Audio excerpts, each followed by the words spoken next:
La première famille que nous allons visiter habite ici, dans l'arrondissement Rosemont-Petite-Patrie. Ils sont 3, ils ont une petite fille de 3 ans.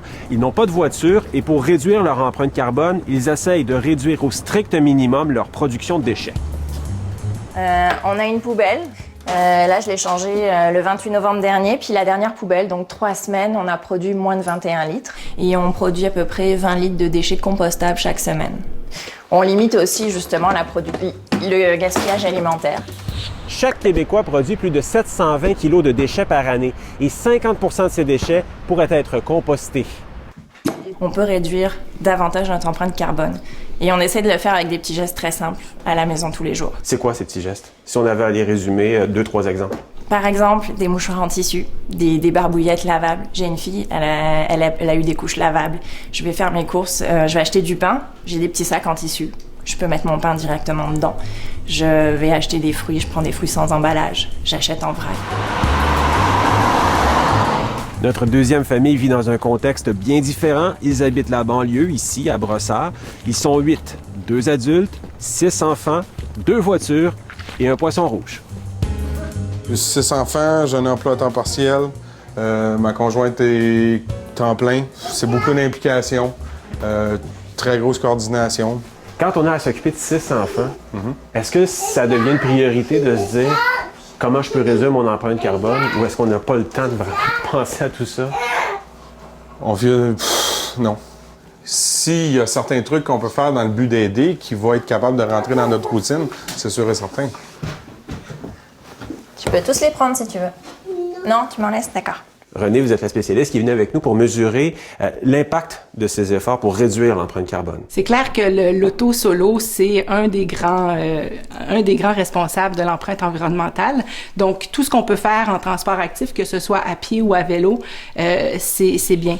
Une voiture qui consomme, par exemple, 10 litres d'essence par 100 km va produire 1 tonne de CO2 à chaque fois qu'elle franchit 3000 km.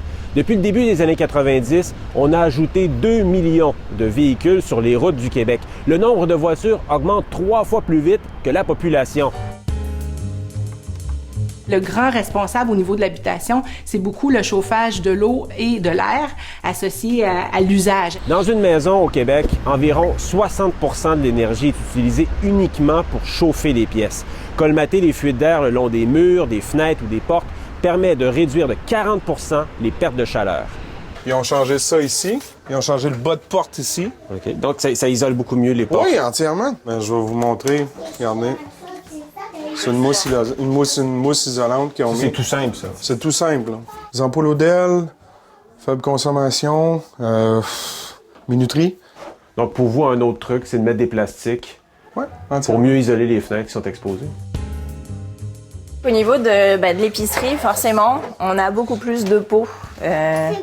On prend des pots en verre directement pour conserver. Une alimentation qui va être majoritairement carnivore plutôt que végétarienne a aussi un plus grand impact, une plus grande empreinte environnementale. Est-ce que vous limitez la consommation de viande chez vous? Oui, ça fait très longtemps.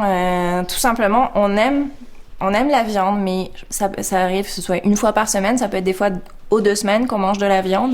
Si une famille de 4 mange un steak de moins par semaine, ça équivaut à retirer une voiture de la circulation pendant 3 mois. Dans votre cas, ça serait... C'est pas possible. Non. On est des carnivores bien établis. Faire des bouillons maison, que ce soit les potages aux légumes, faire des plus grandes quantités dans le but d'apporter le lendemain pour des lunchs. On essaie vraiment. Moi, je pense que ce qui compte, c'est que chacun soit capable de faire un petit geste. Puis faire un petit geste, c'est toujours mieux que rien faire et dans sa prise de conscience. Pourquoi est-ce que c'est important? Ben, c'est l'avenir d'eux autres. Entièrement. Tiens.